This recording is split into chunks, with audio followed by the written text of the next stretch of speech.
Mm. Started broadcasting the webinar on Facebook.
Good morning, everyone. My name is Purva Jasti, and I work with the American Center in New Delhi. I would like to welcome you all for the first webinar of the Drishtikon series. This webinar is on the government support to the disability section, disability sector during the COVID-19 pandemic. I would like to take this opportunity to introduce our first speaker, Krishan Kalra. An engineer by training, Krishan Kalra worked in the corporate world for 38 years, followed by 7 years as additional secretary of FICCI and another 3 as secretary general of the PhD chamber. He is past president of All India Management Association. He's also served on the board of governors of IIMC Kolkata for 5 years and as a member of the PhD Chamber Management Committee for nearly 20 years. Since early 2010, Mr. Kalra does only voluntary work in the areas of skill development, healthcare, environment conservation, and empowerment of the differently abled. So I would like to welcome you to the webinar. Over to you, sir. Please, you can start the webinar now. Thank you. Thank you very much, Purva. May I add my own personal word of welcome also to everybody attending this seminar, and a very special welcome to the distinguished panel that we have today. We are honored that we have with us Ms. Tarika Roy, Joint Secretary in the Ministry, who, if I might use the word, is in the hot seat right now with her responsibility ever more than before it was earlier due to the COVID situation. But if you look at her background, I think she has a formidable amount of experience, and we are very sure, ma'am, that you would be able to show that responsibility. The situation right now, friends, is totally unprecedented. I will come back to the other panelists later on. Okay, let me do that. Then we are also honored to have Padma Bhushan awardee Dr. M.B. Athreya, who is, I would say more about him later on when I invite him to speak. We have with us Mr. Love Verma, I don't know whether he has joined or not, Mr. Love Verma, former secretary in the ministry. Dr. Muni Raju, advisor from Niti Aayog, ever so kind to the cause of PWDs. And of course, the indomitable Dr. Jitendra Agarwal, founder and CEO of Sarthak, who has really started a movement in the country for empowerment of the PWDs. Having said that, let me just take 2 minutes to put my own perspective here in front of the distinguished panelists. The present situation, friends, as you all know, is totally unprecedented.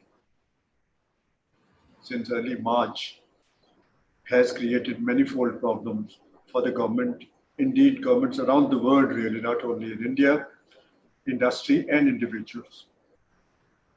Healthcare machinery, which is, if I might use the word, already frail in the country, is under tremendous pressure and probably or almost certainly stretched to its limits. In the midst of all this, our PWD community faces even more problems.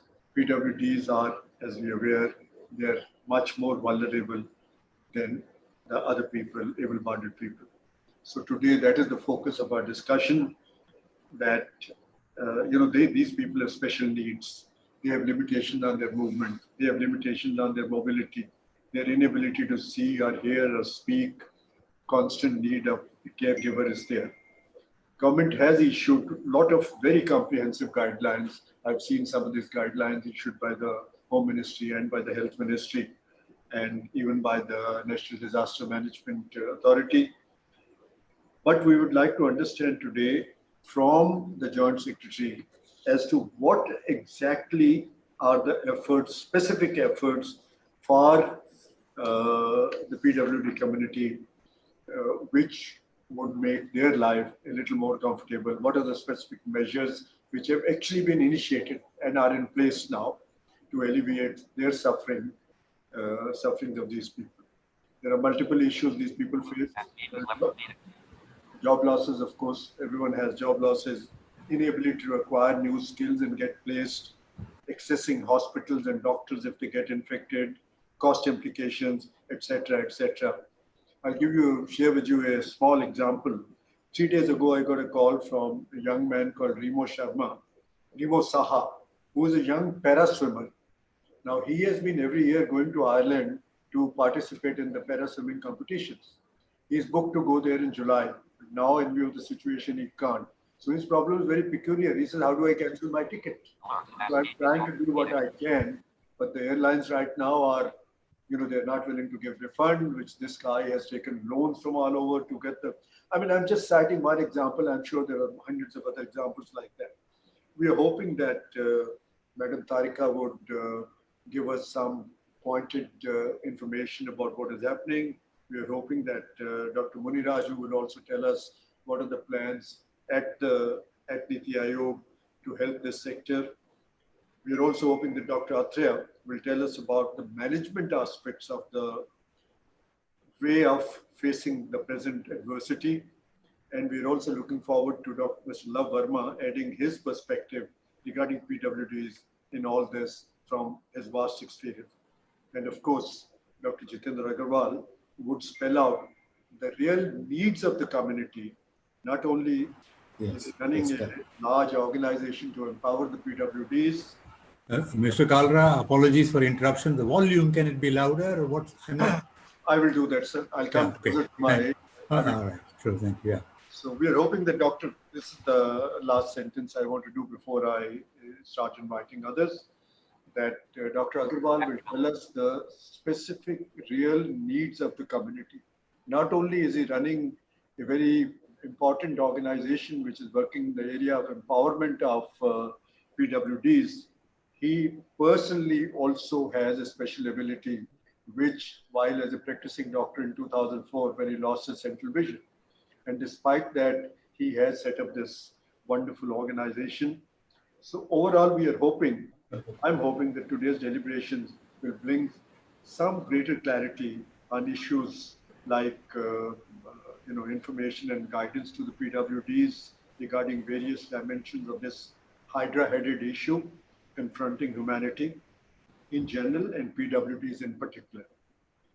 Counseling, how can these people be counseled about remaining safe and avoiding that they get infected, what precautions they're supposed to take. They need to be explained these in their own language, in their own skill building avenues at this time.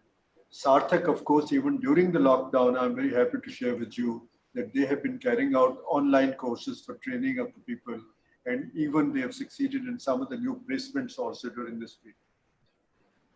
Post-COVID, what would be the revival package and what will be the financial aid for this unusual problem? Let me now start with requesting Dr. Jitendra Agarwal, founder and CEO of Sarthak, to speak. One sentence about him. As I mentioned earlier, Dr. Agarwal is the CEO and founder of Sarthak Educational Trust, which he set up in 2008. He lost his vision in 2004 and was literally down in the dumps for 3 or 4 years, till some good friends advised him that since he is feeling the pinch really, what are the problems that PWDs face? Why doesn't he start something to help them, to empower them, to make them useful and productive citizens of society. He did that, and in the last 10 or 12 years, Sarthak has trained 16,000 PWDs and placed 18,000. Now, this placement figure is 2,000 higher because they also do job fairs. They have done so far in 21 states where there are walk-in people who are pre-trained, pre-qualified, and they also find job.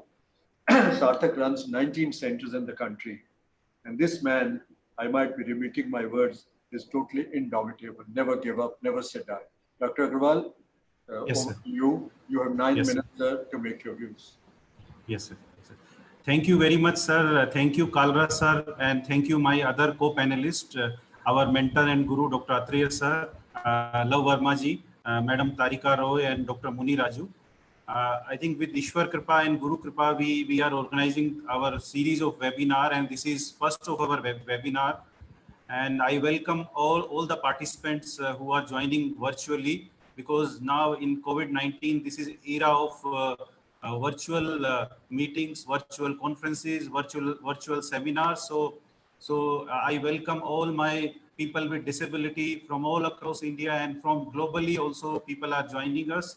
I welcome people from corporate houses, NGOs, our civil society organizations, and parents of people with disability. As mentioned by Kalra sir, that it's a tough time for all of us, because when it comes to people with disability, they need caretakers, they need rehab workers, they need therapists. So I think social distancing is a challenge when it comes to people with disability, but they are managing, and situation is not up to the mark, but we have to overcome this situation, because people says that when there is any adversity, we have to think about opportunity, and we are working on this direction. So little bit briefing about disasters. So whenever there is disasters, there is 4-step approach. So we have to prepare for the disaster. Then we have to first is prevention. Then we have to prepare. Second step is prevention. Then third is we have to respond, and fourth is recovery. So currently we are in a response stage where we are struggling with COVID-19, and so as far as international guidelines are concerned for people with disability, so these are global guidelines by ILO. There are 5 steps that we have to follow. First is work from home opportunity for people with disability. The second step in this guideline is that we have to make communication accessible. So whatever guidelines comes from Ministry of Home or any ministry, it should be accessible for all the disabilities. The third step is social security, because when it comes to people with disability, they need additional support, additional money to support, to give it to caretakers, therapists, so that social security is very much required. Then labor laws, and fifth one is change the narrative, because now it's a virtual world, and we can think of a world where people with disability can be included. So it's a era where virtually we can include people with disability. So these are 5 steps, and we are struggling. So today is the 90th day of our lockdown, when it started on March 21st, and how we struggled and how we overcome in Sarthak. So just briefly, I'll share with you that so when we think about early intervention program, where children were coming to our centers and parents were bringing the children to our centers because they were 0 to 5. So we were in struggle in the first week of March that what to do. And we brainstorm, we think, and then we decided to start therapy program, counseling program online for children who are with special needs to the parents. So currently our children with special needs are getting regular therapy, regular counseling online, and our early intervention team is giving regular program to our early intervention children. Coming to the skill building, because skill is, you can say, forte of Sarthak, and currently we are operating 19 centers all across India, and the same struggle was there, like how our community mobilizer will go into the community, how we will do the counseling, and the same we came up with a solution that we were having secondary databases. So our community mobilizer were talking to the parents and talking to the candidates. They were able to mobilize candidates. Then our help desk team were able to counsel, and then our trainers started training programs. So it's online training program that is happening all across our centers. And starting from April to June till date, around 1,200 candidates are getting regular training, and we are following the same structure. So they were initially baseline assessment, midterm and end term, and then there is a placement also happening. So fourth step was work from home placement program that we explored, and around 50 corporates came initially, and especially jobs were work from home, like customer care executive or a data entry operator. And in the morning, I checked with my team that 350 of our such Divyangjan got job in last, you can say, 2 months. It's a struggling time for us, but still our team is working very hard with the employer, and employer is very much responsive to hire people with disability. The fourth program we have is our Abilympics, because we are preparing for Moscow now 2024, and we have selected 20 candidates who are going to travel to Moscow. So on the same day when lockdown was announced on 21st of March, they were in Delhi, they were getting trained by our experts, and they have to leave Delhi by 21st of March, and then we decided what to do. So with God grace, we have started online training program from June 1st for each candidate. So there is an experts, they are professors, they are IT experts who are training them. So each of our candidate who is going to travel to Moscow is getting trained. There is a weekly assessment, and that program is also very convincing, where we hope that our candidates will get trained and bring glory to our nation in 21. The most important program that we did during COVID-19 was human resource development, where most of our trainers, our mobilizers, and our help desk got capacity built with our expert managers. And I think what we found in last 3 months, that our team is more passionate now. Our team is more oriented focused about empowering people with disability, and this program will continuously go on. So you can say these are 4 or 5 things that we do during COVID-19, and with God grace, things are moving fast. And in the morning, I checked that another 1,000 candidates are registered for getting trained in the month of July to September. So there is already mobilization has been done. So you can say it's opportunity for Sarthak. And coming to the innovations, that what we did in last 3 months, that because whenever there is a will, there is a way. And I think we were there in the similar principles, because when we were talking to our NGOs partners, they were also struggling. And I think from last 4 weeks. Dr. Agarwal, sorry for interruption. 2 more minutes. I hope you'll be able to wind up. Yes, sir. Yes, sir. Yes, sir. So our civil society organizations, we are doing every week consultations. So our Rashtriya Divyang Sashaktikarn Manch is picking up now, and internationally people are also participating. So we announced it as like National Disability Empowerment Alliance now, where international NGOs from Nigeria, NGOs from Somalia, and other countries are participating in training program. Now coming to the content or curriculum, when we were delivering to the candidates, it was a struggle for our team, and we researched globally that there is any e-learning platform available for people with disability, and we were not able to find that platform. So Team Sarthak is in a process to create e-learning global platform for people with disability, which is going to take care of their training program starting from 0 to 5 to 50 years of age, training program for parents, training program for NGOs, for governments, and for the corporate houses. And we hope that by next year we are going to launch this. The third innovation we did in last 3 months was mobile app development, because when we went to government and other stakeholders, data is not structured one. So I think with Capgemini, we are innovating this mobile app, and we are hoping that it will serve people with disability at the grassroots level. And in last 3 months, I think we have a lot of international collaborations. We are part of International Disability Alliance. We are part of European Social Network. We are part of Asian Pacific organizations, and a lot of such organizations which are working in this space. So I think this is a opportunity time for Sarthak, and we hope that it will go. My message to all people with disability and their parents, that of course this is a challenging time, but we'll surely overcome. And Team Sarthak and NAI is with all of you. You please talk to us. You please can call us if you have any challenge. We are there to support you, and we pray God that we'll overcome these challenges in coming days. Thank you very much, sir. Thank you, Dr. Agarwal. That was really fantastic. American Word Center. that you used, that every adversity also brings an opportunity. And the amount of work that you managed to do in the 90 days of lockdown is really amazing. With my compliments to you. Uh, Before I invite the next speaker, I'm happy to share with everyone that there are now 100 participants in this discussion that is going on. People have asked, how can they post questions? It has been answered in the chat box. Please post the question in the chat box and mention whether it is for everybody or is it for any particular speaker, and they would be answered.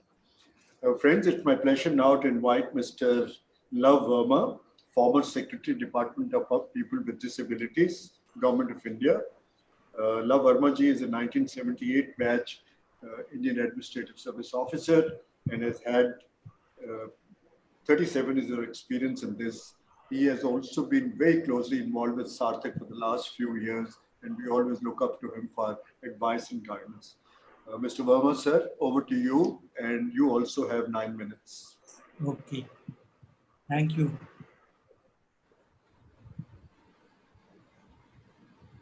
Am I?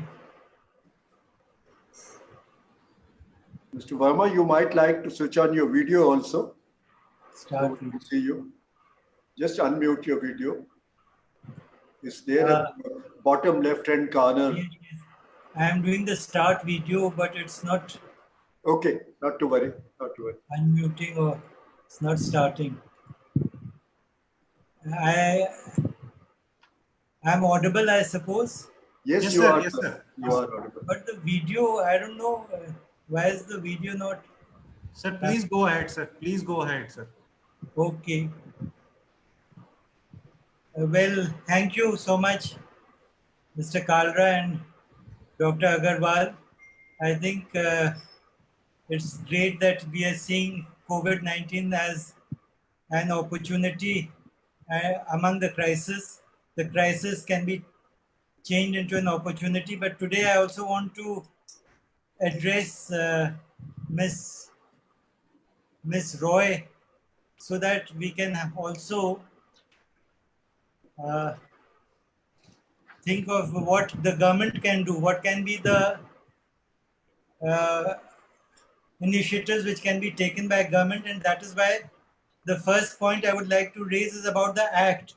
The new act which came into being in 2016, I believe it has not yet been properly implemented in the sense that it was a revolutionary act and a lot of changes were made.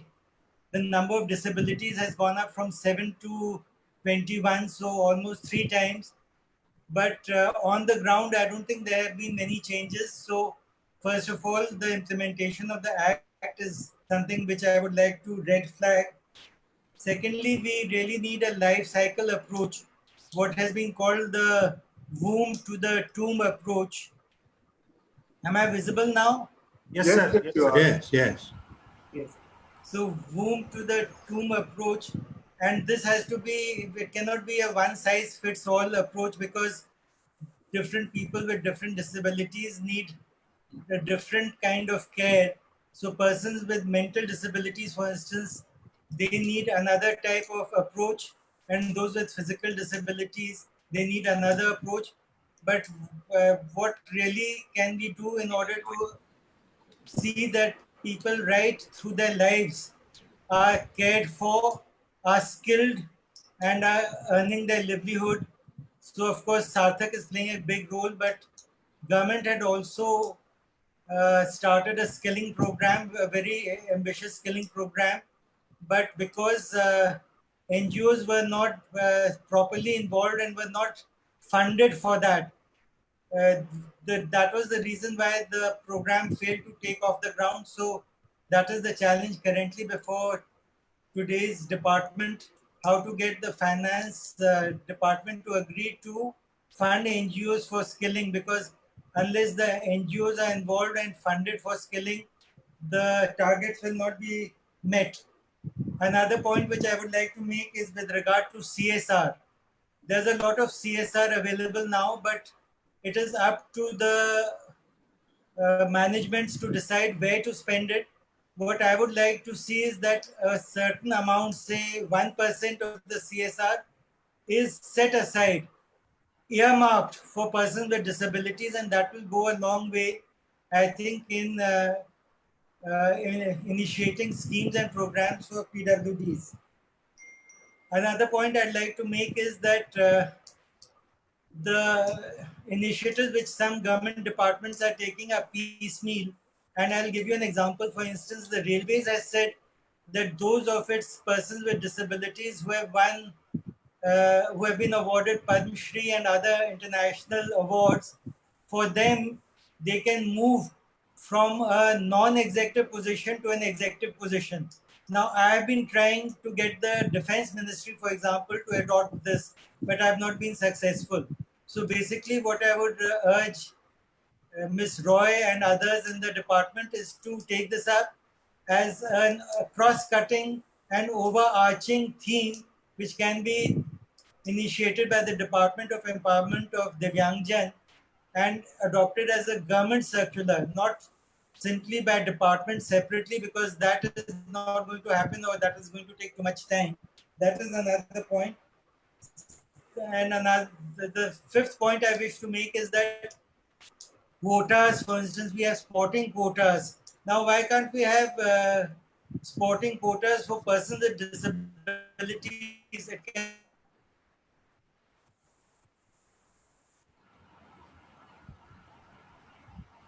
can be either over and above the sporting national and international athletes who are doing their bit for India within that sporting quota, but it is winning awards. So unless they are employed gainfully by our big PSUs or by, say, Railways or Air India and other big organizations, unless they get some help from the government, they will not progress far in their competitive arenas.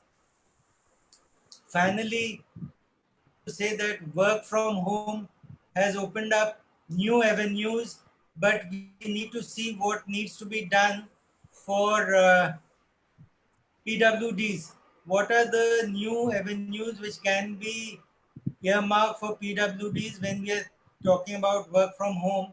I'm glad that Dr. Agarwal has highlighted this as one of the major opportunities which have come our way because of COVID-19.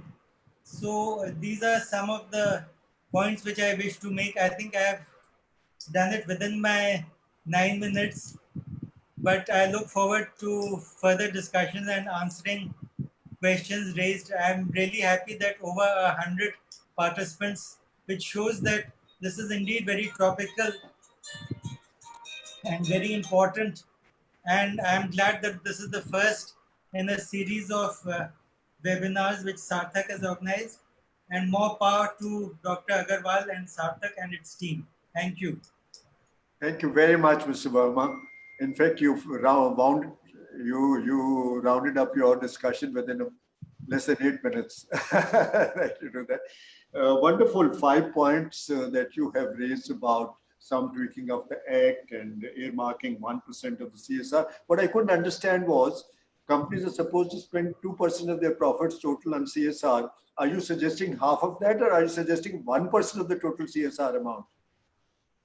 I think that's a very good question. I just used it as an example. I think we could work on that and decide how much of total, even 0.25%, I think would be more than enough. So certain amount to be earmarked. So that's a great idea. Thank you, sir. Friends, our next speaker in the discussion today is Dr. Muni Raju, Dr. S.B. Muni Raju, Deputy Advisor, Niti Aayog. Before this assignment, he has also worked in the Ministry of Social Justice and Empowerment. So he has, and as I mentioned earlier also in my opening remarks, he's ever so kind. Whenever we have met him at Planning Commission, we were introduced to him by the Vice Chairman of the Planning Commission, Mr. Rajiv Kumar, Dr. Rajiv Kumar. He has been extremely helpful to us, pushing our cause. Dr. Muni Raju has had huge amount of experience. He graduated in the economics and post-graduation in social work from Bangalore University and holds a doctorate degree in community development. He has served the state government of Karnataka, has published several books on social development, and edited several volumes of the Encyclopedia of Rural Management, published articles. Over to you, Dr. Muniraju. 10 minutes, sir.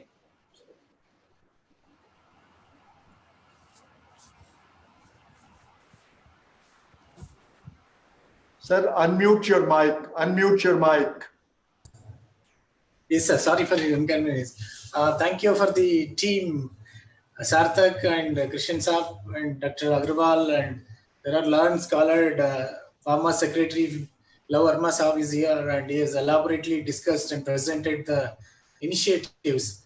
And Madam Tarikara is there, Joint Secretary from the Department of Disability Affairs. Well, there are a lot of initiatives have been taken by the government, and also from Niti Aayog side, we are addressing day-to-day issues, especially civil society organizations which are working with all these disability, different kinds of disability people are approaching Niti Aayog to get the permissions to, like, for example, providing assistance for the seriously or severely disabled people. That we are day by day, we are intervening with the district administration, and we have returned to all 93,000 civil society organizations which are registered with Niti Aayog to closely work and help the people who are suffering, especially elderly people, disabled, migrant laborers, and other marginal communities which are suffering due to COVID, outbreak of COVID, and also for the lockdown announcement.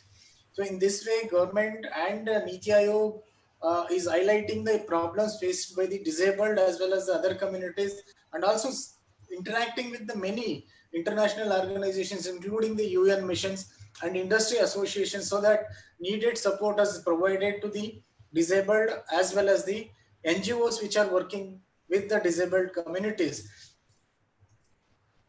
That way, so that there should not be any problem for the disabled associations as well as the disabled people. And we personally writing to the district administration to issue the passes for the disabled people if they were stuck up somewhere, and also to the NGOs which are working for the disabled to get the things delivered to the disabled people who are maybe homes staying at their residences, and the disabled institutes, and also for health facilities for the disabled. We are taking care of. There is no much any problems for the NGO sector. As we all know that there are a lot of funding has been done under the recently rupees almost 20 lakh crore package which is announced for different sectors, and we are also ensured that amount of 3,000 rupees in advance under National Social Assistance Program is delivered directly to the bank accounts of the disabled account holders. And also the self-help groups, which are mainly the self-help groups constituted by the disabled members for the disabled sector, is that we have almost increased rupees 10 lakh to 20 lakhs under Deen Dayal Upadhyaya National Rural Mission, so that disabled associations or disabled self-help groups can get the needed financial support from the nationalized banks and the financial institutions, so that they can lead dignified life without any problems or encumbrances in the day-to-day life. And also under the COVID-19 emergency response health system preparedness package, we all know that there is huge amount of almost 15,000 crores has been provided to all health systems, to the state governments, to improve the health system on the ground and take care of the well-being of the disabled and other weaker, including the elderly people. Under Atmanirbhar Bharat special package, about 20 lakh, as we said, there is huge amount also released for different kind of assistance, including the old age pension or disabled pensions and all. And partial credit guarantee scheme of national non-banking financial institutions, about 20% of loss is borne by the government, it is amounting to the 45,000 crores, so that they capably deliver service to the disabled people and also the elderly and also the other marginal groups. This way, government has taken several steps, and Niti Aayog, as and when certain specific issues comes to its notice, And there are a lot of NGOs, civil society organizations are highlighting the problems being faced by the disabled people, and immediately we are reacting and we are taking up the issues with the concerned authorities, including the Ministry of Health, Ministry of Home Affairs, and also to the local administration at the district level, so that disabled people or the organizations working for the disabled are not facing any difficulty to deliver their services. In this way, Niti Aayog is closely and taking care of the needs of the disabled people. Likewise, any issues, I heard that Sarthak is doing a wonderful job, and we really appreciate Sarthak for your initiatives, and also many other organizations, including UN missions, which are closely working with the disability sector, including UNICEF, UNDP, and other bodies. We regularly interact. We have a NITI CSO standing committee, which often meets with the civil society organizations, take their issues. We come up with the solutions for such kind of problems being faced by the organizations. With this, I just conclude, and we can listen to other participants, so that in case of any questions, any problems being faced, so that we can find solutions for them. Thank you, Krishan sir.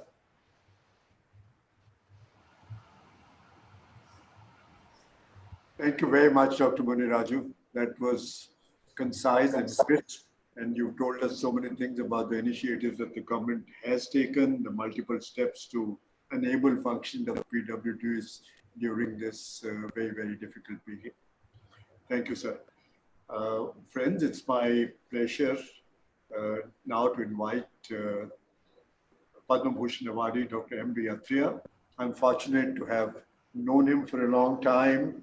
He's been a good friend, a very gentle and very soft-spoken person who carries all his honors lightly on his shoulders.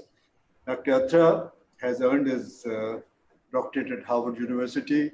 He's also attended Stanford University before that. And before going to the US, he studied at, I'm sorry, I'm missing that part of it. He did his undergraduate work in, I think, in Calcutta.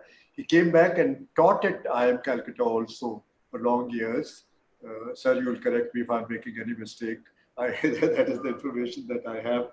All I can say is that Dr. Athreya has been a guru and a mentor to Sarthak now for many, many years. In fact, he was the one who connected me to Sarthak, and I'm very happy that did that, because I thoroughly enjoyed that. He's also taught at the London Business School. Of course, he's served on many, many committees of the Government of India. In 2014, he was appointed high Padma Bhushan by the Government of India. He has, I think he has taught generations of managers, and he has guided them into their, he's a pioneer really in the Indian management education, and he's been at it for the last 53 years now, since 1967. Over to Dr. Athreya, sir, and please try and do this in 12 minutes if you can. Thank you. So, now you can start. yeah, no, my picture is not coming on the screen. It is coming on. They're all on the main screen here. Main screen, We are seeing you fine on the screen.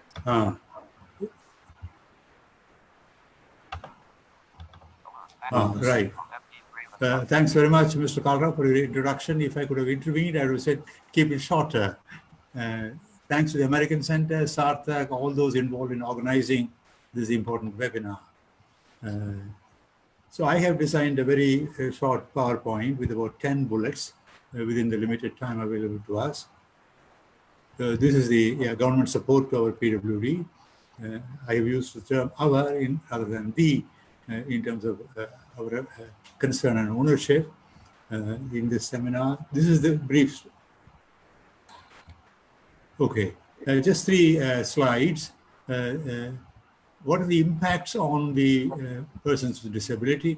There have been some research studies, including one by the National Center for Disabled Persons, various newspaper reports by different journalists doing some field research and reporting their findings.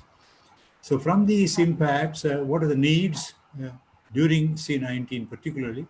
And as we foresee at some point, uh, getting reasonably over it, we will never completely get over with it. We have to live with it, but the peak may, some people say, sometime in August or November, wherever. There will be a post-COVID opportunity. The Prime Minister was talking about green shoots coming up already. Some industries are reviving faster. So there may be more opportunities. So let's take the impacts first. I think we've been talking primarily about the economic impact, which of course is most important. But there is also an impact on physical health as I look at various reports, and to some extent also on the mental health. I think it's easier for us to deal with the first one, the economic impact, and Dr. Muniraju was talking about something like 3,000 crores allocated as emergency funding for PWD. And I think even that may not be enough. The finance minister is struggling with so many demands. Even a 20 lakh crore stimulus is considered eventually to be only 1.8%. So I think we are in great stress with the resources, and we must use it efficiently. Second is the impact on physical health. It arises out of not having nutritious diet, not even normal diet, not able to buy some of the medicines, which are things that they have to take on a regular basis. And then if there is a single parent family or one of the elders is sick, the stress and worry about the future, stress of anyone in the family getting sick, the cost of treatment, the prospect of fatality, even able-bodied, well-off people have lots of things to worry about, and we can imagine the concerns of the PWD. So what are the needs? I have put information as perhaps the most important need for them to know where can they get help, what kind of help, where should they go, who should they ask, where should they complain if necessary. So the information delivery, Mr. Kalra referred to the management issues. In all management, we know that planning is the easier part, formulating a scheme, announcing a scheme, publishing it for a wide audience. This is well done, but that's not enough. We have really reached to the last mile of delivery. So if you take information, various channels of communication, some amount of repetition, overlap, saturation, if possible, where we can reach. And this, of course, is something in the states, the districts, the panchayats can play a role, have to play a role, and involving them and co-opting them is part of our strategy. Second, the cash. I think it is the most flexible financial support we can give to the poor, the migrant labor, and the PWD come at the bottom of the pyramid, even below the migrant labor, about whom there has been a lot of concern, analysis, suggestions have been written in our newspapers and TV channels. So if one question is whether do we have a complete database of our PWD, name, position, bank accounts, and can we deliver it as easily as we do some of the other subsidies we give to people, or if not, how to enable them. The COVID-19 may continue with us, so I think better late than never. Even now, we should try and complete that database and keep updating it. There may be some amount of misuse and so on, but I think in a huge country, on a big scheme, on a community of about 30 million people, if we can reach about 28, 25, that's a good batting average. Now, with that cash, they can get their medicines as well as their food. I think even the 3,000 rupees cash we are planning now, although I realize the constraints on government is not adequate. So I think this ministry, like all other ministries, should continue its amicable negotiations with the finance ministry and see if they can get more funds for these very special disabled and disadvantaged people. I think even physical health is ruined to some extent by mental anguish. So counseling services, if we can organize in government hospitals, in primary health care centers, mobilize a large number of volunteers through the CSOs that Dr. Muniraju referred to, and build their resilience, give them some sense of hope that this will pass, this is not fatal. In the majority of cases, people recover, and it is the more senior people with comorbidity who are in danger. So I think we can give a lot of valid information, reassurance, and if we can first pick the youth who are facing this kind of anguish, then the women, and the men can come last in that queue of counseling. Now, we will survive COVID. As it is, industry is already restarting. In all his meetings with the chief ministers, the PM is emphasizing preferably no more lockdown, continuous opening, but careful opening. In some places like Tamil Nadu, in 3 districts, they had to go another 2 weeks of, but that is unusual. Even Maharashtra is keeping things open. So we have to now use this opportunity to plan. The first requirement, of course, is getting people back to employment, wherever they were earlier employed. Now, some of their jobs may be gone, but they may revive later, and some may not revive at all. But the pent-up demand, as and when gradually the harvest takes place, we have had fortunately very good rain. Sowing is 13% more than last year. So we can look forward to some purchasing power, income coming into the hands of both urban and rural people. Employment will pick up at some point of time. The Center for Monitoring of the Indian Economy, Mahesh Vyas, wrote an article in the Business Standard recently, surprisingly positive picture.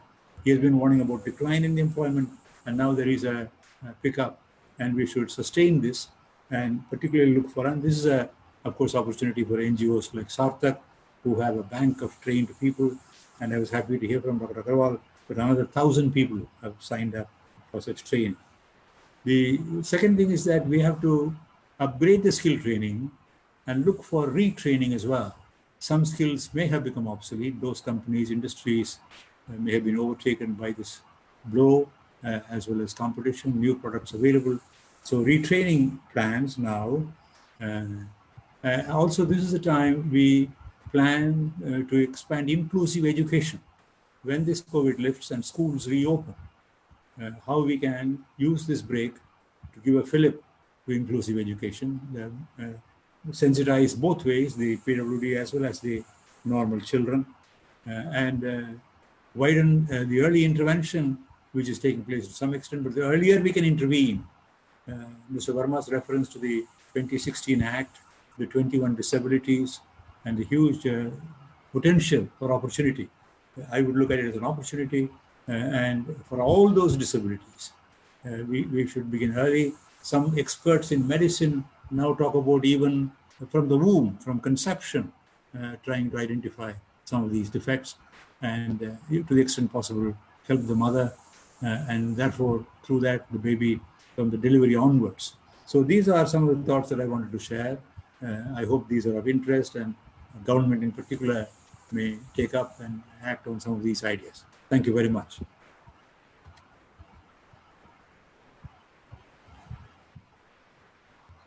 Thank you, sir. Thank you, Dr. Jha. That was really crisp and in your usual, very systematic manner. Taught us. You took even less than the 12 minutes that I mentioned to you that you do that. Wonderful. This was a great way of showing us interesting slides with all the steps about the impact on PWDs, their needs, and what do they, how do they get back to employment and skill training and expansion of the inclusive education and widening of the early intervention, which is really at the core of the problem if we can stop coming. So thank you, sir. It was very, very interesting. Friends, it's a great honor for me now to invite our chief guest of the day today, Ms. Tarika Roy, Joint Secretary, Department of People with Disability. Ms. Roy is an Indian Railway and Account Service Officer. She is currently the Joint Secretary in this Department of PWD, Ministry of Social Justice and Empowerment. She has served in our parent cadre, the railways, in various capacities in finance and accounts, as well as in the Ministry of External Affairs as a director, Indian Council of World Affairs and director, Central Europe for 5 years. She's an Erasmus Mundus scholar, having, I presume, ma'am, that is Erasmus University in Rotterdam. No, it's a Erasmus Mundus scholarship which comes from the European Union Council. Thank you. I wasn't sure. I was connecting you with the Erasmus thing. She has undertaken a European Masters in Lifelong Learning. She's also been a Delhi University topper, and I think she made a habit of it. She topped in her undergraduate course in history from British Durham College, and again in the master's course from St. Stephen's College. She's done her MPhil in history also, as well as in public administration. And before joining the civil service, she was a permanent lecturer of history at the well-known Hindu College in Delhi. She's been a national level basketball player. My God, is there any field that you've left? I look like sumo wrestler now, though, but that's another issue. Having represented Delhi State for a number of years, she's interested in mountaineering, archaeology, and writing. So as I mentioned earlier, that she is the lady in the hot seat right now with a huge responsibility, which has become even greater in the time of the COVID crisis. But I think her background tells us that she's formidable enough to discharge it.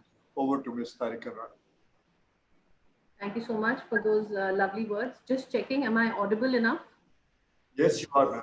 You are. Respected Dr. Athreya, Love Verma sir, who was former secretary in this very department of Disability Affairs, Dr. Munni Raja from Niti Aayog, Dr. Agarwal, and Mr. Krishan Kalra, and all the participants who have joined in today in this first webinar. Namaskar and a very good, I'm checking if it's still morning. Yes, it is a very good morning to all of you. You know, at the outset, I must say it's an honor to be speaking at a panel like this, which has got such a distinguished and esteemed sort of dignitaries on it, who've been visionaries in their own field, who have taken the mantle and in their respective fields of work, and the policymakers at the highest level in the government of India in the same sector that I am. And but you know, it's never easy to speak in before such a panel, and it becomes that much more difficult if one is speaking at the end and all guns are pointed towards you to find answers to something for which we all are learning. But having Sarthak and American Center, and for you know, coming up with this topic. Ma'am, that was intentional to have you speak at the end. Not only I know. that you cover all answers. So you know, so it's this thing of not just is it a good time to start this conversation and for choosing this topic, because one it is to actually spread out the message of what all the government is doing, but it's more so important because it is a learning curve and one gets to hear from across the sectors, including the persons with disability themselves, as to what is it that they would want us to do more. So, you know, it's both ways. One is to spread information and then is to get ideas. This is so, as you, Mr. Kalra, you mentioned correctly, it's a hydra-headed issue that we are struggling with. And it's something which has come all of a sudden. It has come at a time which, the contagion is so unique and is so devastating that frankly, for all of us, we have to be but learners, and we have to become learners who are fast and who have to take inputs from wherever we can and find execution mechanisms in innovative ways and do it fast. So given this brief background where we all have to be on a steep learning curve, I would begin by, first of all, pointing out that, as very rightly mentioned by Dr. Athreya in his three main points of the impacts, needs, and opportunities, we first should look at all the challenges that they are. We understand that as you yourself also mentioned, that there's a disproportionately high impact which is felt on the persons with disability or the Divyangjan, not only in terms of the comorbidities and other issues which come up, but also because they are alone and there can be disruption in their care. There can be also instances of increase in violence, especially against women and children, because they are in sort of confinement and isolation. They can't reach out. There could be instances, there have been instances. There is naturally, as Dr. Athreya also mentioned, including other speakers, there are severe issues of mental stress, not just for the general population, but there are issues of mental stress more so for persons with disabilities. You know, this anxiety having to be in lockdown, as somebody mentioned, it's the 90th day, having psychological distress, of issues of depression, of suicides, and there are several complicated issues which come up in these times, where maybe people are not even reaching out. I mean, it's basically a battle of each person wherever he is. In that sense, it becomes even more difficult for the persons with disabilities, because they have less access to socioeconomic resources as well as supportive social networks in the times that we are. It does have a huge impact on the bearing of the ways of living of the person with disability, for getting, even anxiety about the food and critical medical services, and all these to be provided in a fully sanitized environment, which also makes it very difficult. It's the new normal, but it's a difficult normal. Let me put it like that. Each one of us has to understand how to live with this new social isolation, which becomes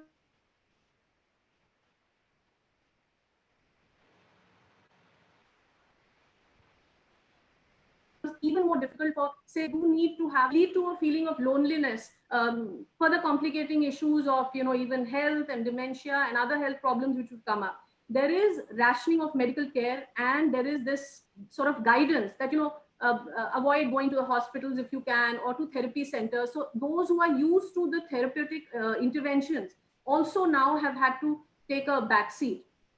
There is also an aspect which leads to the worsening of the anxiety levels. Basically, that's the point I'm trying to make. And it has impacted the support services in a big way. It started off during the lockdown, when we had to then intervene, and the caregivers, the therapeutic or rehabilitative service providers, the maids, the social, the support service providers, or especially for the person with disability who need a person all the time, especially for those. It has been a difficult time for all of us. And even I would say, to that extent, even emotional care of having your, near and dear ones close by in these times. So given all of this, and especially the person with disability who can come in high risk categories with their, if they are extremely vulnerable due to their comorbidities, it has not been the easiest of times for all. So the point I'm trying to make by saying all this is that this pandemic is not just a health condition or a physical condition. And as has been rightly brought out, Sir Atreya mentioned that it's the economic, the physical health, as well as the mental. Sir, if I may add a few more elements to it, it would be also the psychological, the emotional, the stress conditions are a holistic. If I were to take a word from you, hydra-headed, that it is a whole condition which everybody is facing, and one has to find a multi-pronged attack onto finding solutions and fast solutions for this. So with that, I want to assure you, the premise for giving this background was that we in the government and in the Department of Persons with Empowerment of Disabilities are very well aware of the concerns and problems and issues which the Divyangjan are facing in these times. And we are extremely concerned about it. And that is why we have been continuously monitoring this issue. We have been taking it up with all the states and UTs, and we have brought out several guidelines in this, which are comprehensive, which have been appreciated by, and I thank the civil society organizations who sort of appreciated those comprehensive guidelines. And I'm mentioning this because in the introductory talk, it was mentioned the guidelines have come out from various others, but ours came out too on 26th of March itself, which was just the first few days of the lockdown coming out. Broadly, the legislative framework, if I was to move by, and since it was mentioned by Mr. Love Verma, is that it is we get our mandate from the Rights of Persons with Disabilities Act, and the Section 8 of that act, it actually deals with the protection and the safety of the person with disabilities in situations of risks, including humanitarian crisis and national disasters. Now, even the disaster management guidelines have been issued, which talk about being disability inclusive, and therefore the collaborations of with the states and the union territories and all the stakeholders gets covered in this legislative framework, the broad legislative framework that has been put in place. I'm simultaneously also answering the questions which were raised. Mr. Verma had raised this fact that the Act is not properly implemented. The Act is mandatorily to be followed by all states, but 22 states have already issued rules in it and is under implementation. People understand the importance of it and the requirement for it, and for the fact that it has the knowledge of how the Act has to spread out. We are also doing our in-service training. In fact, within a month, we will be launching a revised version of the in-service modules, which have been made for 5 broad stakeholders, starting with the senior and mid and senior level functionaries, members of Legislative Assembly downwards to all the people in the government, then the health sector, then the education sector, both the primary school and the higher education institutions, the universities and colleges, as well as the grassroots level workers. So it's a comprehensive thing with an introductory volume telling about what are the rights of the Divyangjan, what all are the schemes, what all are you supposed to do. It has even small details of what should be the right etiquette. I'm taking this time to inform people who are listening in that these guidelines you should look forward to when they come out, and you will see the kind of outreach that we are trying to do. So the other factors which Mr. Verma raised, I'll come to it as I go on in my conversation about what all the government is doing. Now, the beginning on 23rd of March, that is just when the lockdown one started, our department came out with guidelines for the health ministry, for the INB ministry, as well as for all chief secretaries of all states, where we issued that all the guidelines must be issued in an accessible format, and secondly, that priority must be given to the Divyangjan whenever there is an issue of dealing with the pandemic cases which affect the person with disability. Thereafter, on 26th of March, as I mentioned earlier, we came out with the comprehensive guidelines. Now, the first introduction, I mentioned the challenges. It was that holistic approach that we understood that these are all the issues that the person with disability face, that we came out with these guidelines, which first and foremost said that all information, all guidelines must be in simple and local language and in accessible formats.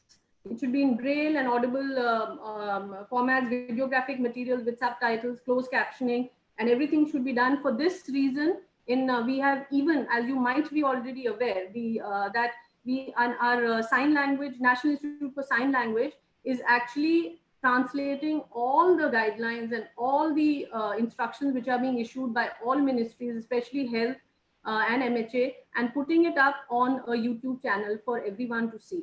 So, so that it's an accessible format and everybody can. So this, Dr. Atreya, it mentions your point about the communications, which is very important to have a reach out to the people. Secondly, it also covers the point of Mr. Verma. We have reiterated right in the beginning in those instructions that the training must be provided to all the healthcare givers about the rights of the person with disabilities, as well as on the risks associated with the additional problems that the persons with specific impairments that they have. So we've talked of the awareness campaigns to be raised so that it reaches out to the last person, a person with disability who's on the ground, ensuring essential support services, personal assistance, and physical and communication accessibility, allowing the caregivers to come. We came to know of so many cases where we had to intervene, like was mentioned earlier too, for cases, as Dr. Muni Raja was mentioning about the e-passes, where they had to intervene. Initially, we had to intervene in even specific cases of finding, getting a person to reach his. These were new days. There were new days for everybody across the country of how to reach out. Systems were still being made. It was a challenge for even people on the ground across the states. But for that, we immediately made a state commissioners group, and where any information coming, we would contact. So it was a handy tool to immediately find solutions and reach solutions so that nobody was agonized more than they already had been in the new pandemic which hit us all of a sudden. So then we mentioned in it that there should be ensuring of continuation of support services of persons with minimum human contact, and personal protective gear should be said. We even mentioned, like we have a sign language interpreter here. We said that were a sign language interpreter to do this yeoman work for healthcare people, for giving at the place, if sign language interpreter was called, then they should also be provided for PPEs. So I mean, I'm just trying to illustrate the small detailing which was done when these guidelines were made. It was also that the very first few days, so many cases came up that we immediately mentioned that there was a need for sensitizing the resident welfare associations so that people living in the houses and the housing complexes allowed the entry of the maids, which was initially completely banned, and people were left high and dry in their homes.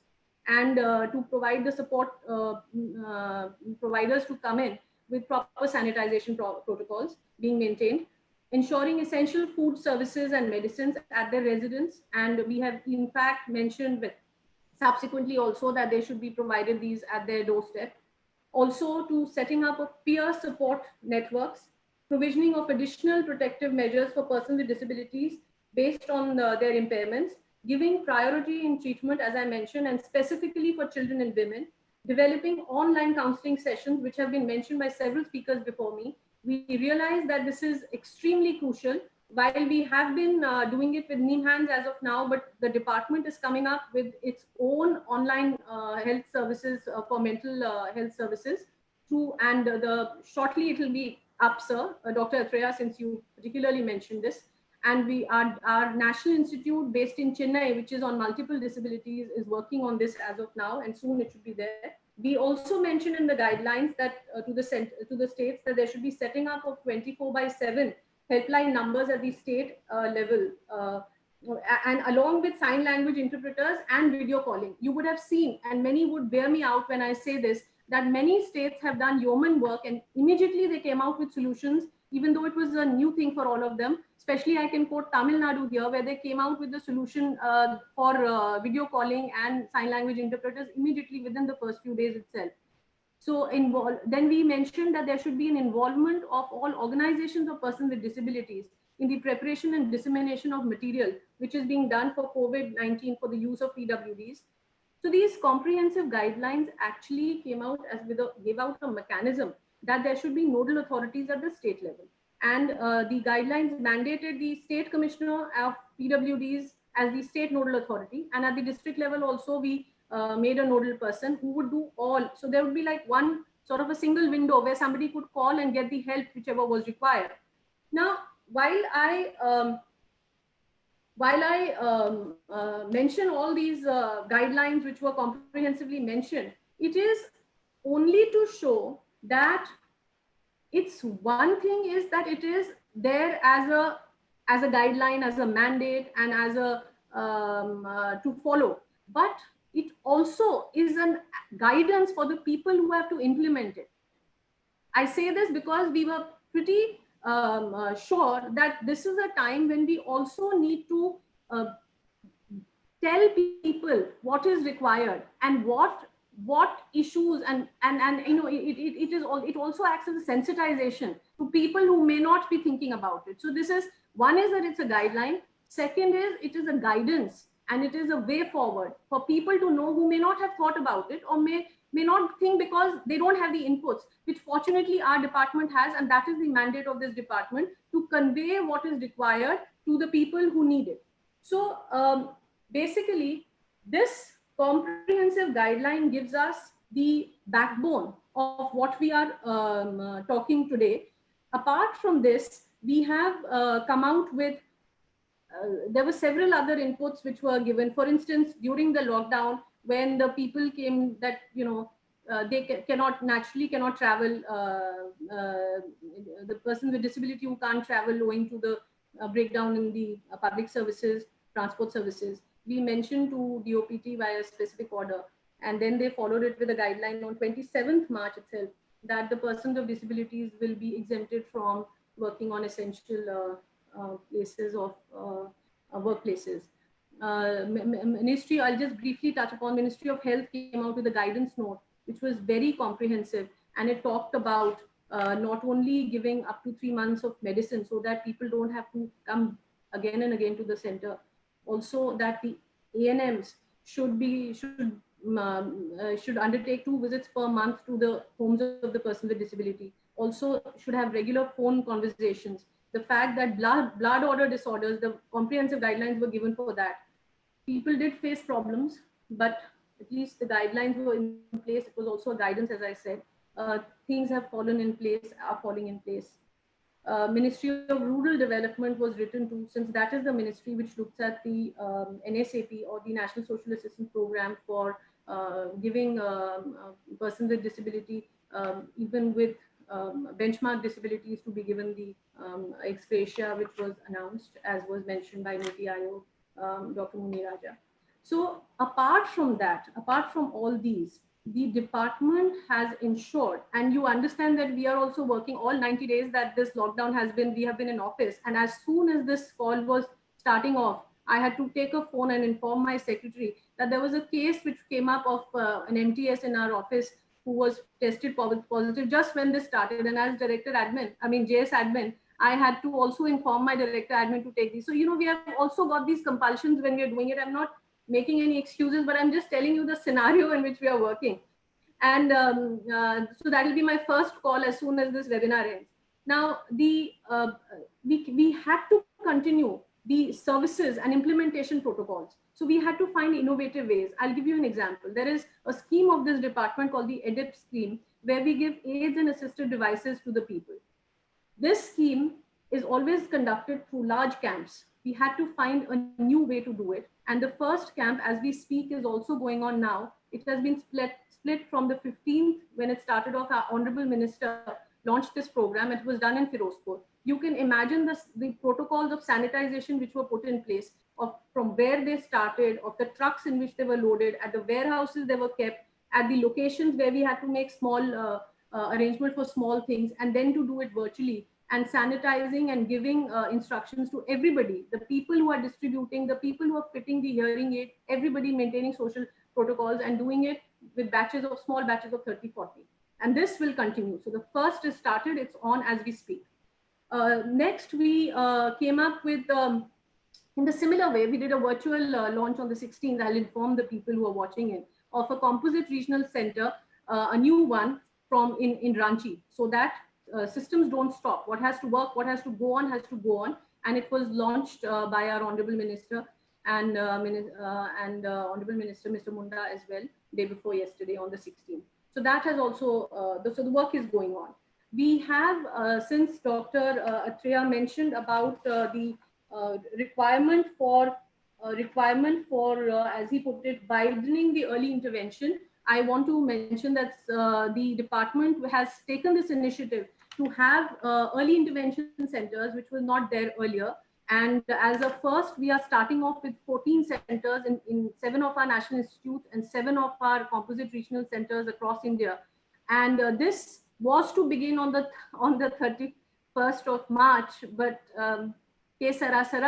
we are now working on it. And within a month of the opening of the lockdown, month or two, because the lockdown is in different phases in different states, it should be having a launch of all 14 at one go. Things are in place, and we understand how important, and the work which Sarthak is also doing in this regard, how important this early intervention is to reduce the disability. And it also touches upon the point which Dr. Verma raised about the womb to the tomb. So it's a step in that direction, that we are looking at early intervention and getting the child as quickly as he can, so that we can reduce the disability. So this is a new which we are working on, and it's marked with a big star on my chart here, which I monitor, for we have to begin very fast. The other things that we have taken up are regarding, I'm now talking about, apart from the department per se, I'm talking about the national institutes and the other organizations along with this. For instance, Rehabilitation Council of India. There we've informed that the new normal, they would have to look for online programs and they would have to restructure their courses. We are looking at that, and the programs and to start a portal for online courses. We have already started and giving out information on our RCI platform. For WHO came out with a lot of free counseling courses. We have put them on the RCI approved the website, and we've asked all the rehabilitation workers to actually take these courses. The idea is manifold. One, we want that these people should be the second line of the frontline workers. You know, should the need arise, we should have people who know what the sanitization protocols are and who actually spread the word across of what is the requirement. And we need more hands, and we'll need, God forbid, we'll need more people in the field were it to spread larger when the spike happens, as Dr. Atreya mentioned, whenever it is in August or November or whenever. It's only a guess we are taking, and we are hoping it doesn't happen. So we've made this, and we've also giving 50 CRE points so that, you know, people actually take, this is the new, people have to become COVID warriors, and they have to be ready for the requirement that may arise given this, the requirement of the pandemic. We've also I mentioned about the dedicated helpline, which is starting off. Dr. Atreya mentioned about the need for a database. It's an absolutely crucial point. We do need to have it, and how to have it. In fact, when we gave out instructions, we even mentioned that, you know, we have a unique disability identity card project. It is a UDID project, and while it issues out cards which will be pan-India applicable, unlike the earlier cards which are district or state specific, this is meant to be a database. So with the addition of more and more people applying for this card, which as of now, because I monitor it minute by minute, it's 44.88 lakhs as of now, and across the states. And only 35 districts in India haven't taken off this yet. So this is creating a database. So while it is 44 lakhs, so it is seemingly 50 lakhs, but people who've applied for it is actually about 83 lakhs as of now. So we do have a database, and whoever has given their contact details and email IDs, we at least have a database which will help us to reach out to them if required. We have given this instruction to the states. The point I'm raising here during COVID times is that we've written instructions at the level of the ministry as well as from the our honorable minister, that to tackle this. And while we know that people cannot come to the health centers at this time for getting the cards, and the health personnel are already burdened with the requirements of meeting the COVID-19 requirements, we have said that they could look at alternatives for, if they have a database, say for pensions or for health reasons or for scholarships or whatever, they could actually get that passed from their health ministry and send it to us, and we generate the cards on that. This is just an innovative step. Even minister has written for it to all the chief ministers. For the accessibility features, we have written a specific guideline to the testing centers, to the health facilities. For the health facilities, we've written to all the states that they must take care of the factors of accessibility, including the one that I want to mention here specifically, is that they should also make arrangements for, if it's a quarantine, to make special arrangement even for an attendance, especially for the mental health people and those with disabilities where they require care in intellectual disabilities. I say this because Mr. Verma mentioned about the one size fits all kind of an approach. So this is a point to just show that being sensitive to the requirements of different kinds of disabilities, we have taken this step. We also are coming out with an app. It is an app for the Accessible India campaign, a crowdsourcing app. While it is meant to collect the information from anybody on the ground, wherever it is, and soon it will be launched, that it can, one can click the photograph of something which isn't accessible and put it up, and then we'll reach it to the required authorities. The progress has slowed down given the scenario in the country as of now.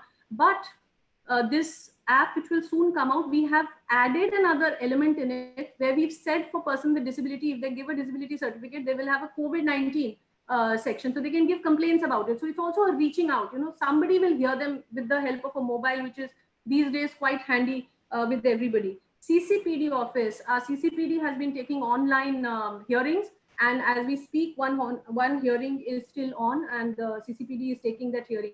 So with all of this, I think I have more or less, I'll cover up if, skill development, since it was mentioned with the NAP and the ambitious skilling program, which hasn't taken off. A whole review was done of it last year, and therefore the funding that Verma sir mentioned, which could not go out last year, has been re-looked at, was reviewed thoroughly because there were gaps which needed to be plugged. But now an initiative has been taken with the skill development ministry and NHDC that we are looking for online programs. The instructions have been given out. Even NHFDC, our arm for financing, is also looking at this. It is also being done, the skilling is also being done through LMCO. So we are looking at, LMCO, for instance, if somebody has to do it, then how will they teach them how to correct the aids and appliances, or what are the services required for it? So finding innovative ways and doing it all online, because you might need a blended approach, that you might need some element of it being substantiated with practical training. So finding out ways of giving part training online and part training where skilling is required in a sanitized environment. So all of this is underway. You will see this rolled out very soon, maybe in a month or so. The other aspect about CSR, which was mentioned, sir, we take your suggestions on. I have already had discussions with the corporate affairs, and regarding taking CSR for the disabled sector, and we've had meetings over there in this regard. This issue is also being talked about even for the early intervention centers that we did. We have got CSR funding for our early intervention centers from some of the public sector units in the country. We are thankful to them for that, because it's a need. This is a sector which needs that kind of an input and needs that kind of help. What more than this sector? But sir, with this, so basically what I've tried to show is that the state governments, we understand the guidelines and guidance and everything is in place. Implementation issues are left with the state and the UT governments. We understand that they, along with CSOs and the civil society, which we are monitoring very closely, have worked in tandem to reach out the supplies at the doorsteps of the person with disability. Several have come forward, which is such wonderful news. We appreciate this immensely. And this is not to say that there would not be people who are still not inconvenienced. I am sure there will be several stories, each person who has faced his own trauma in these times. But like I said at the very beginning, it is a new, sudden and unique reality. It's a new normal, and we are on a steep learning curve. And we are constantly looking for innovative ways to execute delivery for our persons with disability and our Divyanjan. I look forward to this, not as an answering session, but as a session where I can actually take home some of the other suggestions that anybody may want to give us, so that we can place it. It's with that, I'll think I've overstepped a lot, but I had to answer so many people in this. Thank you for the patient listening, and thank you for giving the opportunity. Thank you very much, ma'am. You started by saying that it's a very difficult job to speak at the end, but I think you did an admirable job of that, even answering several questions raised by Mr. Love Verma and Dr. Mohan Yatreya. We are very happy that you have given this assurance that at the ministry you're very well prepared to face the problem. You've issued very comprehensive guidelines. The mechanism has been put in place for immediately addressing of all queries. The app developed, the skill development programs, online programs for rehabilitation workers. And it is indeed, as you started with, it's a hydra-headed monster which has confronted everyone suddenly, and even the government, it seems, has to reinvent itself every day. Like you gave the live example of what happened just before you were to come on the camera about someone found COVID positive, and that the JS administration having to issue detailed guidelines for doing that. But I think the approach that you take is that the show must go on, to quote the evergreen actor Raj Kapoor. Those are the words he used at the end of the movie. Joker. We love the attitude that you mentioned about K. Sarasara. Whatever that one has to go with that attitude really for going there. Madam, we are extremely thankful. Now I will have Mr. Kalra, Yeah. before you go to the audience for questions, may I submit 2 suggestions to the very energetic, enthusiastic Joint Secretary for her consideration? Yes, sir. One on this online education of PWD, their home learning. Is it possible for you to start a campaign to collect all laptops from the central government, all departments, get the state governments to do the same, and give them to these houses with more children who are learning of the period, to find some scheme for distribution of all laptops? The other is, I think we can make much more use of Akashvani and Doordarshan. And with people having cell phones in their hands, they can deliver lots of messages in education. We are underusing these 2 very powerful media. That's it. Shall sir, I want to check with our digital and outreach partners, American Center, maybe Purva is there or Sanjay is there. Do we still have time? Because they told us up to 12:30. Then we'll take some questions. I have a few live questions also here. Sanjay or Purva, can you please answer? I think they're both on mute, but I thought Sir, you can take questions, sir. You can take questions. Okay, thank you. If we have the time. I would first take the live questions which Bhavna has forwarded to me. The first question is... Yes, sir, we have time right now. All right, thank you. Thank you very much, Purva. The first question is, can you please share more about a learning platform and what courses are available for PWDs online to skill up? Dr. Agarwal, would you like to answer this? Yes, sir. Yeah. So, sir, we are currently in phase 1 of creating this e-learning platform. But right now, the courses that we are running online is retail program, BPO program, and hospitality program for people with disability. And these program consisting of 6 job roles. Like in BPO sector, it's customer care executive, means as a telecaller. And second job role is data entry operator. Similarly, in retail, it's customer service associate. And second part of this thing is backend operations. In hospitality is kitchen steward and backend operations. So these 6 job roles are currently we are doing online training, but we are in a process to create a exhaustive global e-learning platform in coming days, which takes care of from starting from a child from 0 to, you can say, 30 years of age, from school to college to skill development, and for its parents also, for parents also, for NGOs, for government officials, and for international participants also. Thank you, Dr. Agarwal. The next question we have is, what is the government's response towards persons with mental illness and mental health during COVID-19, apart from the guidelines they've issued for children and elderly? Ma'am, would you like to comment on this, along with the suggestions made by Dr. Atreya? This, as I mentioned, that NIMHANS has already started a mental health guideline. State, all the state numbers have been issued, and everybody has been given this advice to do it. We are also from the department coming up with our own guideline for this reason. As we understand, this is a huge requirement. Going forward, it should be there in some time. Already this is being done through NIMHANS. I mean, we started off with limited resources, therefore we took on what was available, and we could immediately start off with reaching out to all the state governments. But we realized that we do need to have our own 24/7 headline in this regard.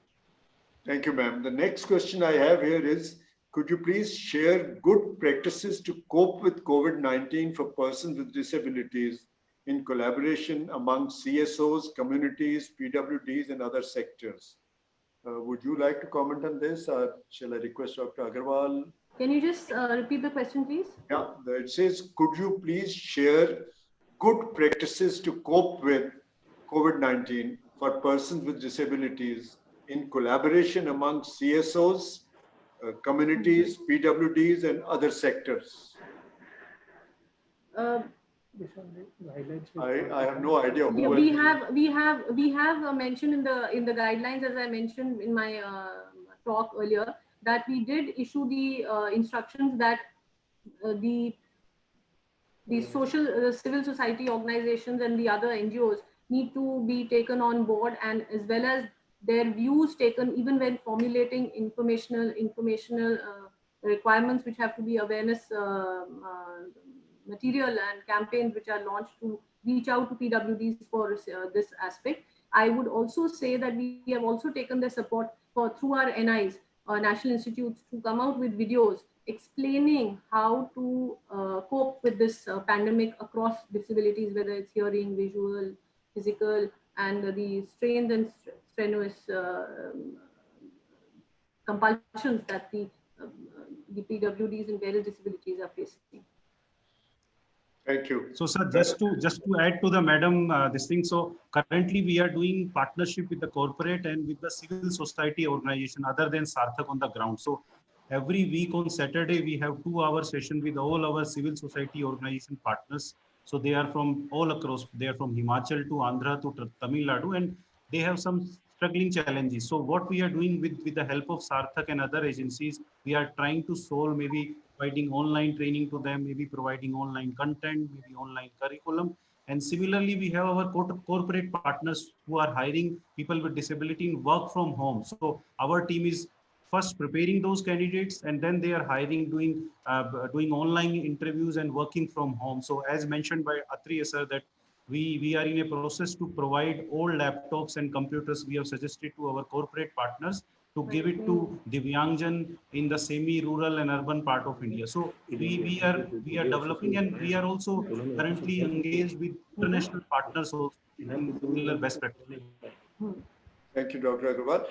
Dr. Muniraju, would you like to add anything on this question of could you share good practices to cope with COVID-19 for PWDs? Is there anything you would like to add? Yeah, well, sir, it is a very good question. In fact, Niti Aayog has asked and invited almost 93,000 civil society organizations to closely work and help the disabled population. There are multiple organizations which are meeting to the different kinds of disabilities, including mental, physical, and motor, and other types of disabilities, visual and all. There are some organizations like Association for Persons with Disabilities based in Bangalore has come up with a documentary, and also they have come up with some guidelines what kind of assistance can be provided to the different needy people and all. Apart from that, there are some organizations which are running these mobile health clinics to attend to the disabled in their locations in the rural areas and all. Those who, because of non-availability of transport and other facilities. So these organizations, they go to the villages and they provide the required treatment and also fitting up the assistive devices to persons with disabilities in their locations itself. This way, multiple organizations, they are contributing at this COVID stage to empower the persons with disabilities. Thank you, Dr. Muniraju. The next question I have is, and there's just one more after that. Does government provide any relaxation for treatment of PWDs regarding COVID-19? And is there any amount earmarked for the PWDs in the package announced by the Government of India? Ma'am, you might like to answer this. Ms. Roy? We, from our point of view, it is that they have to be given the priority. I think the Ministry of Health or Niti Aayog may be able to answer this, because for us, we have said that they have to be given priority. They have to be given accessibility guidelines. It doesn't come in the purview. I think Niti Aayog mentioned him in his talk. He did give package. Treatment for lower income group. As of now, no such relaxation has been provided for the disabled, because there is a committee under the chairmanship of Professor Dr. V.K. Paul that has come up with the recommendations which most of the state governments have accepted. Definitely, if this issue is flagged by the ministry, so we'll look into it and we can say that we can ask the Ministry of Health and Family Welfare. Their obligation of 5% earmarking for the disability sector can be compensated to the labs or the hospitals so that they can provide concessional treatment to the disabled. So this way, Ministry Department of Empowerment of Persons with these disabilities can come up with some suggestions to the committee so that we can consider it and see that it is implemented on the ground. Thank you. Now the next question is, this is APCD Bangkok. I'm afraid I don't know the full form of APCD, Thailand. How can you evaluate / assess the livelihood of PWDs and support them financially? I have no clue who's going to answer that. And frankly, I don't know what is APCD. Maybe Bhavna, can you explain what is APCD? Are you there, Bhavna? Sir, they are our immediate partners now. Recently, they have joined Sarthak. They are Asian Pacific. Okay. Based in Bangkok, basically. So they want to know how can you evaluate / assess the livelihood of PWDs? Are there? I presume the question is referring to a survey of employability or employment, etc., and all that, or unemployment. So their question is that how to assess PWD for training programs, sir? Yeah, the exact wording is how can you evaluate / assess the livelihood of PWDs and support them financially?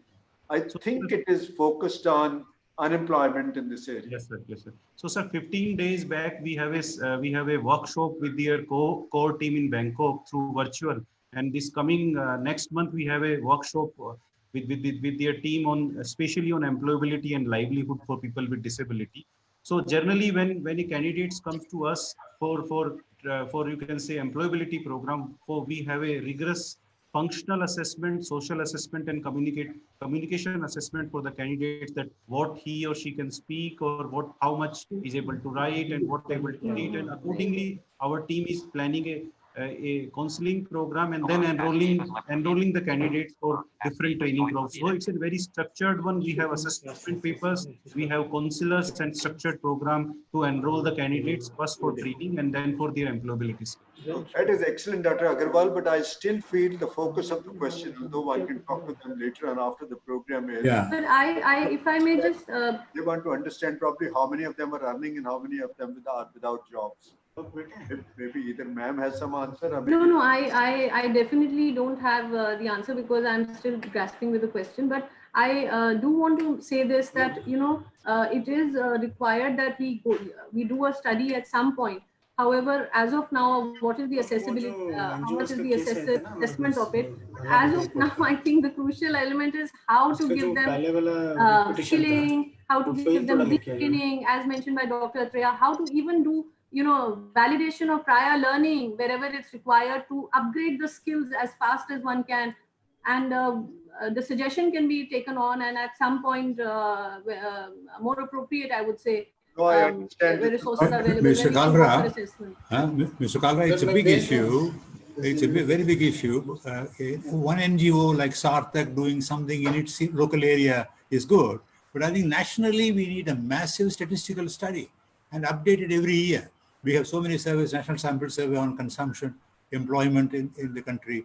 Similarly, we need a disability survey designed initially simply, and then every year updated what's happening. Is it increasing, decreasing, or people going out of dependency into their own empowered life and so on. I think so we need a credible, annually updated government database on this. It's a big exercise. It's a bit like a census. As I thought, it probably is a labor market assessment issue, which probably would be taken up later when we get back to the normal or the new normal or whatever it's going to be. One more question has just now come in. How to address the educational needs of children with disabilities from all age groups when they have no or very limited access to digital technology and devices, especially in people living in poverty and in remote villages? I think it's a very important question. Either Dr. Muniraju might like to answer this, or this is another question which we can leave for later. So can you please repeat the question? Yeah, I will repeat it.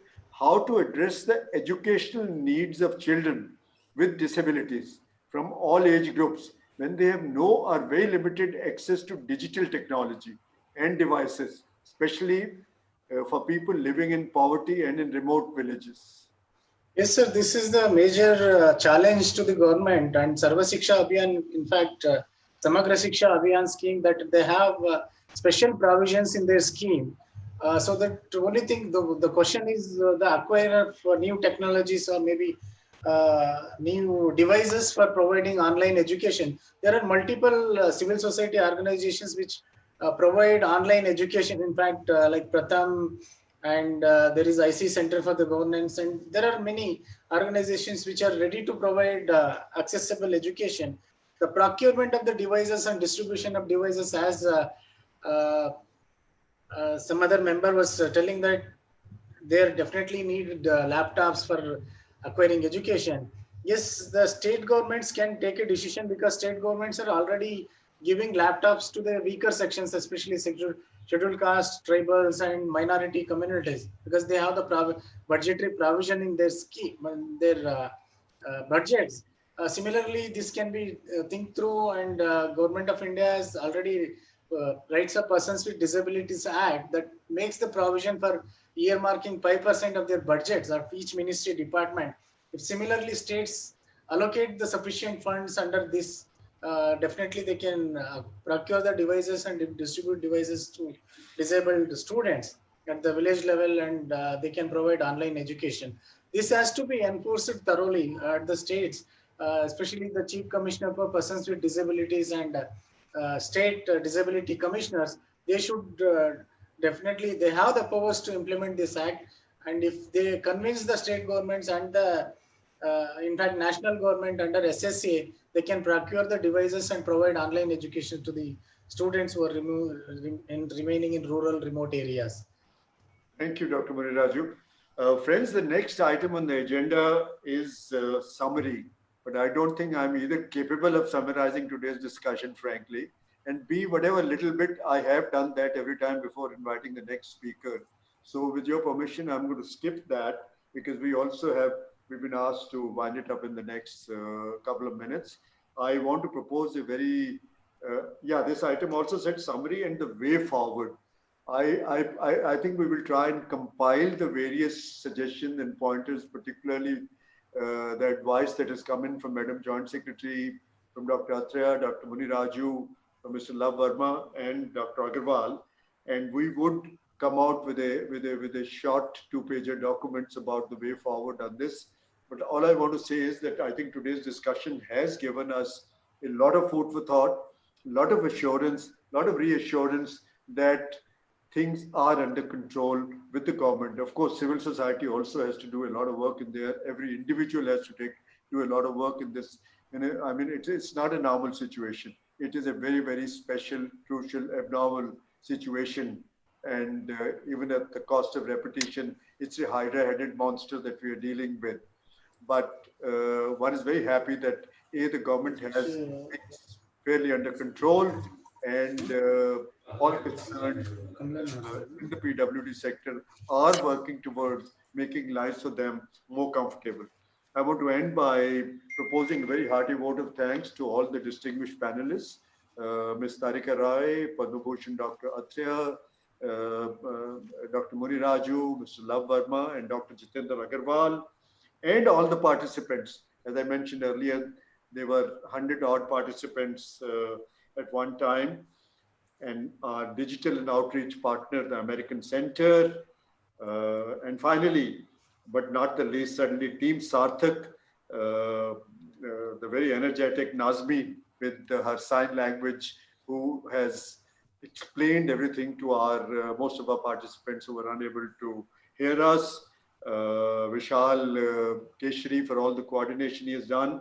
And last but certainly not the least, our irrepressible Bhavna Malhotra, who's put together the entire program and made this possible. Again, my thanks, and we hope to again get together over a platform like this. Thank you very much all. American.